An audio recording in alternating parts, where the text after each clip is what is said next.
tilu. Sampurasun. Tepang di sarang simkuring, Bagas Panitiris Panjaitan.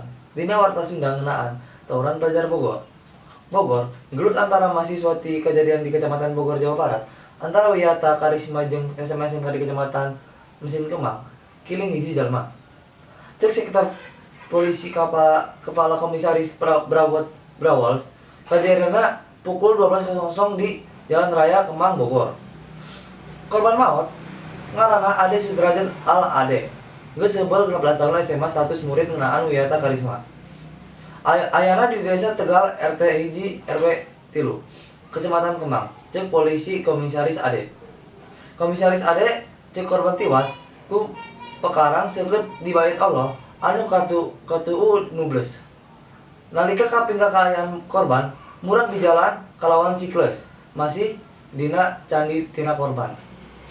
Korban teh ayeuna dibawa ke rumah sakit beureum palang pikeun pemeriksaan mayit keur neangan sebab matina pikeun keperluan penyelidikan. Cek Kapolsek Ade.